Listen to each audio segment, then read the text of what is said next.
Binge the full week of The Ray Taylor Show ad-free over at inspireddisorder.com/plus. This is The Ray Taylor Show. Beavis and Butt-Head do the universe. Last week, I talked about the classic animated film, Beavis and Butt-Head Do America, and this is the recent release, the follow-up to that film. The film, this one, setting up what will become the new series, the new television series on Paramount Plus, created by, continued by, written by Mike Judge, and another comedy. Another pretty, like, just as much as I loved the first film, watching these two degenerate children just create a vortex of stupidity that sucks everybody into it in the funniest ways, just leaving a trail of destruction in their wake. This movie picks up and takes on that exact same energy, which I really appreciate. They're both under an hour and a half long, which I appreciate as well. So short, tight, little fun rides that you go on with these two. But instead of destroying America as they did in the first movie, this one, they in some ways destroy the universe. And I loved it on the way. It definitely shows a bit more maturity in the writing. The character Beavis in this one has some seemingly like eloquent speeches. Like, there are moments where Beavis is talking about things like masturbation or sex, but in so many situations in the first movie as well as this one, they have multiple meanings, double meanings, and are misunderstood and miscommunicated in ways which make these statements and these moments far more touching, which is hilarious. It's hilarious. This one also has characters that are self-aware of the misunderstanding and miscommunication, which does not happen in any of the other ones. It's nice, like, where the character, at least one of the characters, is smart enough to take a step back and have the realization and even go back through the events that led them to that point, to go back and realize that it was all a misunderstanding, which I appreciated that as well. So a lot of fun. It is available on Paramount Plus. I would highly recommend it if you are just a fan of comedies in general, but obviously if you're a fan of the first movie, I almost would say this is better. It's definitely similar but different. Like, this one I feel like is a more cohesive movie, and because of those moments with Beavis, where he has these little monologues, these speeches, I think it elevates it a bit more than the last one. It's not just these stupid kids causing destruction. But I don't know, one or the other. They're both they're solid. They're a solid 1-2 punch. And in this movie sets up perfectly for why they would be coming back to a TV near you. Sitting in front of a new TV, living in a new era, because when this first movie took place, it was in the 90s, the mid-90s. This one starts off there in 1998. So 2 years later, 2 years past the events of the first movie, Beavis and Butt-Head are still in school, still in high school, and it's a science fair. They kind of, in a Jackass-esque type of a way, try to do their own type of science experiment and cause a lot of trouble.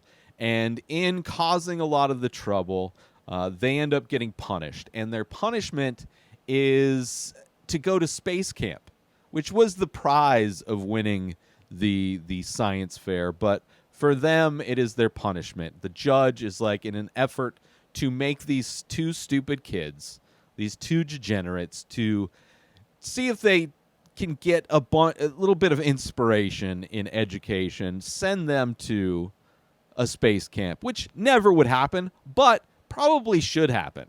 We probably should be offering people that aren't interested or motivated in learning things opportunities to try learning in new environments and doing new things. So they go to a space camp, and while there's like this simulation thing of a docking procedure that looks like sex, looks like the insertion of a penis, right? It's a docking situation of two space equipments. And, of course, these two guys get obsessed with it because that's one of the only things they're obsessed with, getting laid and watching TV, really. And then nachos. Like, that's kind of the third thing we find out in this movie that they're completely obsessed with. Let's take a little break from the Ray Taylor Show to promote my live art streams. That's right, I am an artist as well as a podcaster, and I paint live every Thursday at 4:20 Pacific time. Head on over, the best place ever for streaming, youtube.com/inspired disorder. That's right, every Thursday at 4:20, you can watch me paint the many faces. Every week, I paint 7 new faces of abstract portraits, ink on paper, and you can watch that happen. You can hang out with me while I listen to a classic episode from one of my favorite podcasts. Head on over to youtube.com/inspired disorder and check it out. Say hi, let's hang out, let's have some fun, and let's paint some faces. Now let's get back to the show. But yeah, so because of that, they end up spending like 18 hours straight. They show this amazing dedication to this docking procedure. And in an effort for NASA to get some publicity, they like recruit these 2 kids to go with them to this space mission. And I don't want to go through and spoil the whole thing.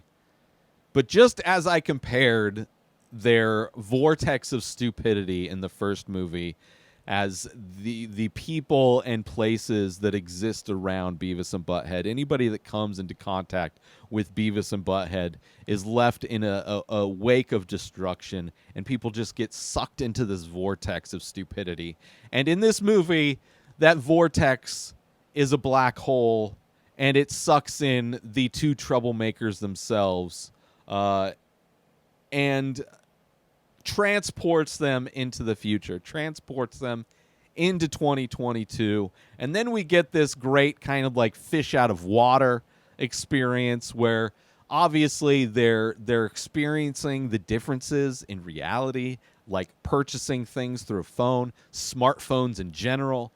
We get to see their smarter versions of themselves in the popularity of multiverses and their existence, and the idea of different versions of yourself is very popular within stories and literature and fiction at this point.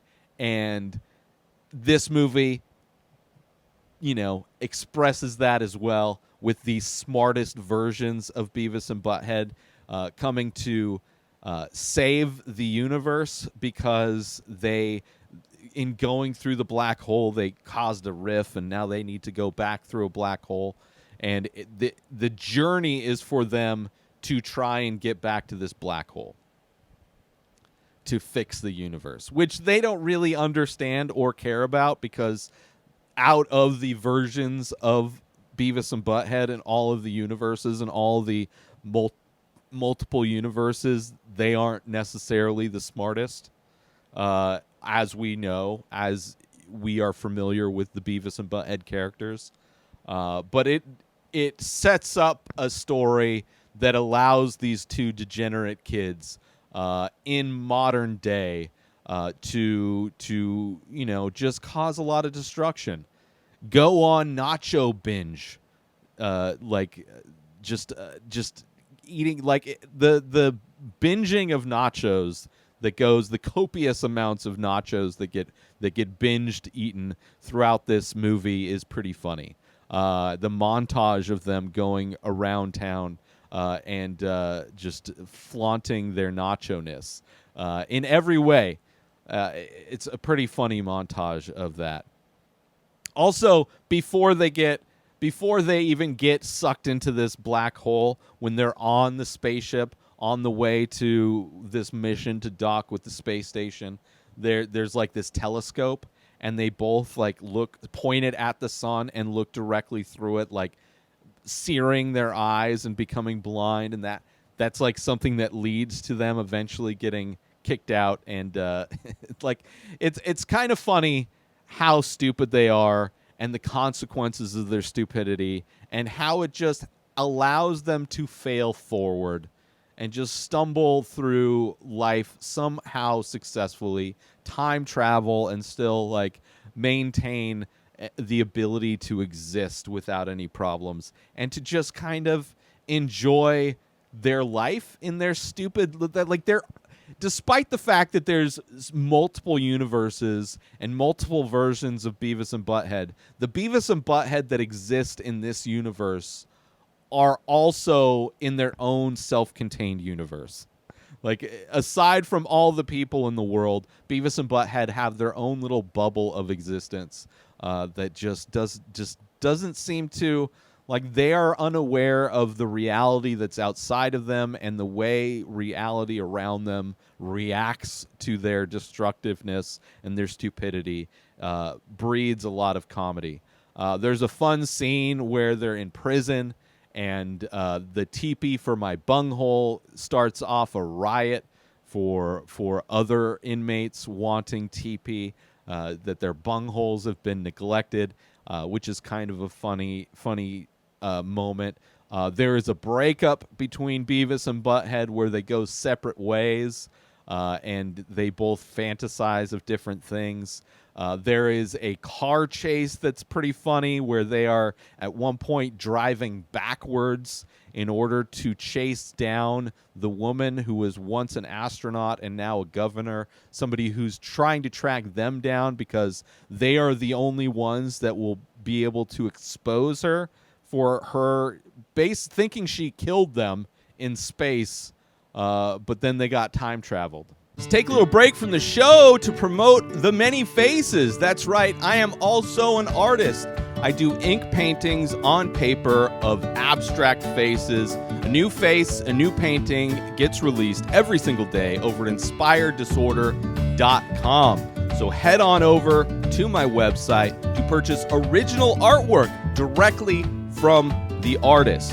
Also, there are prints available for select images. Head on over to inspireddisorder.com, buy original art, buy prints if that's your jam, if you want 8x10 prints on high quality paper. Also, if you're looking to wear some art, there are shirts available with original artwork by myself. Select faces from The Many Faces are also available in t-shirt form. You go to inspireddisorder.com, you buy original artwork, you buy prints, you buy shirts. You're supporting an artist directly. And if you're the type of person that likes to invest in NFTs, there are also NFTs available for select faces. Go to inspireddisorder.com now. And now let's get back to the show. And even the like, there's two organizations that are after him. So in similar ways to the first movie, there's these government organizations that are after Beavis and Butt-Head for different reasons. Like, one of the organizations in this movie, they think they're aliens, and the other one is this astronaut, now governor of Texas, with her lieutenant governor, who are after them to track them down, to silence them before they can expose her. Even though, of course, they're not there to expose her. They're hoping to get laid. When she has the realization of the misunderstanding of Beavis thinking that they were just going to have sex, and she goes back and recalls, it's a great moment. It's a great moment. I don't know. I think this movie was just, like, as far as the writing of it, I think it was, it's clear that Mike Judge is a better writer today than he used to be. The characters of Beavis and Butt-Head, like Beavis with his monologues and his speeches, were like surprisingly eloquent and fit the characters as well, despite the fact that they're pretty myopic with their desires. But it's a lot of fun, and it sets up perfectly the whole reason why they would be in 2022 living in modern day. It'll be interesting to see how they handle it in the show, if they keep up the continuity with this movie, which it seems like that is the purpose of this movie, is to set up the new show and to explain why they would be alive the same age in current times. But if that were so, then all of the peripheral characters would either be dead or older. So, like, them going to school in modern day, which they probably wouldn't even need to go to school anymore because they're not registered at that school. It actually makes me more curious to watch the show after seeing this movie, because just to see how they handle everything. One, the characters are funny. I think because the writing has gotten better, to see the random adventures they go on in each episode, I think will be entertaining to follow along with. But also just to see how they handle the peripheral characters. Like, are their neighbors still there? Is Hank Hill going to be part of the show? Because I don't believe there was ever any crossover between King of the Hill and Beavis and Butt-Head, but definitely opportunities in that for this show.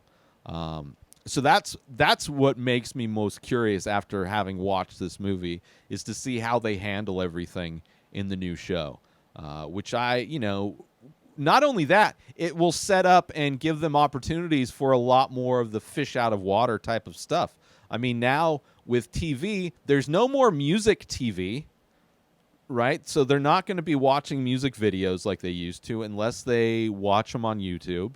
Maybe they'll talk about different TV shows, but also cable in general is a different situation. Like, most people don't have cable. Most people are watching things through streaming apps. So seeing Beavis and Butt-Head try to navigate the newer technology with internet, smartphones, smart TVs, I think there's a lot of potential for comedy in just that fish out of water type of stuff.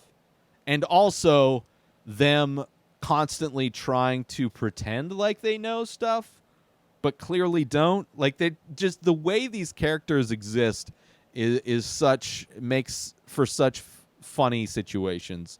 So I appreciate it. I had a lot of fun watching it. And again, if you like the first movie, I would highly recommend checking out Beavis and Butt-Head Do the Universe. It is a fun 1-2, back-to-back, double feature. You can't go wrong. It's a lot of fun. It's funny. It's nice to just unplug your brain and watch dumb people somehow survive and be successful. Even if the smartest version of yourself has never gotten laid, or does get laid but then immediately gets ghosted, it's still worth the journey. And I appreciate it. So check it out. Beavis and Butt-Head Do the Universe, currently on Paramount+. New episodes of The Ray Taylor Show come out every single day. Subscribe on YouTube and everywhere our podcasts are found. Binge the full week over at InspiredDisorder.com/plus. Buy Ray Taylor Show merch over at InspiredDisorder.com. And follow the show on Instagram at Ray Taylor Show. Have a wonderful day, everybody. Peace out! Today is the day where you wake up and you realize that everything that you've been dreaming about, everything that you've been wanting, every goal and wish and hope that you've ever had can become real. Dreams can come true. What you manifest in your mind, you can bring to reality.